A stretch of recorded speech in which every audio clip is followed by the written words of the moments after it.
Hello everyone, তোমাদের সকলকে স্বাগতম আমার আরও একটা ভ্লগে।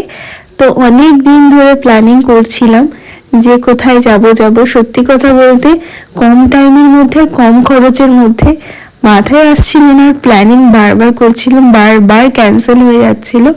তো ফাইনালি 2 দিনের সময় নিয়ে আমরা 3 ভাই বোন বেরিয়ে পড়লাম দীঘায়।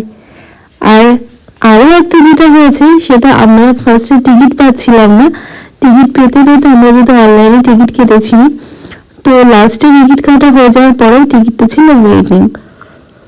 তো আমরা যেহেতু প্রথমবার এরকম অনলাইনে টিকিট কেটেছি, তো বুঝতে না পারে আমরা যেদিনকার আর কি আমরা ট্রেনে উঠবো সেদিনই সকালে আমরা ট্রেনের টিকিট হয়ে গেছে ক্যান্সেল, আর টাকাটা রিফান্ড হয়নি। তো তারপরে আমরা সেখান থেকে জেনারেলের টিকিট কেটে তারপরে মারামারি ঝড় ঝাপটা সমস্ত কিছু পার করে ফাইনালি আসলাম দীঘাতে। আর দীঘাতে এসে একটুখানি লেট হয়ে গেছিলো রুম খুঁজতে, কারণ এমন একটা ওয়েদারে আর এমন একটা সিচুয়েশন আমাদের রুম পাওয়া যাচ্ছিল না। আর আমাদের দীঘা ঢুকতে রুম সমস্ত কিছু খুঁজতে প্রায় 1:30টার মতো বেজে গেছিলো। আর প্রতিটা জায়গাতে রুমের এত ভাড়া বলছিল যে আমাদের একদম বাজেটের বাইরে। তো একদিনে চাচ্ছিল 2-2.5 হাজার টাকা। আমাদের পক্ষে তো একেবারেই সম্ভব নয়, কারণ আমাদের 1.5 দিনের ট্রিপ হবে। কারণ আমরা পরের দিন বিকেলের মধ্যে আর কি মানে রুম ছেড়ে দেবো সেই বুঝে। যেহেতু আমাদের 1.5 দিন থাকবো, তো আমাদের পুরো 2 দিনের ভাড়াটাই দিতে হবে।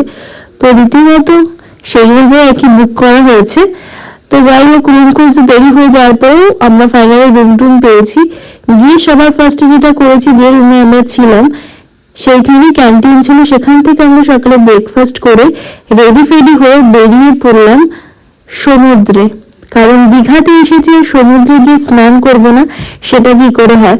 আর ট্রাস্ট মি গাইজ, এরকম টাইপের আমাদের মজা হবে আমরা বুঝতেই পারিনি। আমাদের প্রথম দিনটা আমরা ভীষণ মজা করে কাটিয়েছি, আর একটা সিঙ্গেল মিনিটে আমরা হয় না ওয়েস্ট হতে পারি। কারণ আমি, বোন, ভাই সবাই এত পরিমাণে মজা করেছি যে কি বলবো।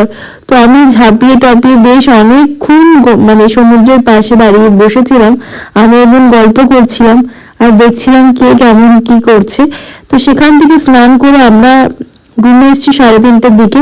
প্রায় 2 থেকে 2.5 ঘন্টার মতো আমরা সমুদ্রেতেই ছিলাম। তারপরে এসে লাঞ্চ করে তারপরে কিছুক্ষণ রেস্ট নিয়ে সন্ধ্যাবেলা গেছি আমরা ওল্ড দীঘাতে। আর আমরা স্টে করেছিলাম নিউ দীঘাতে। আর ওল্ড দীঘাতে গিয়ে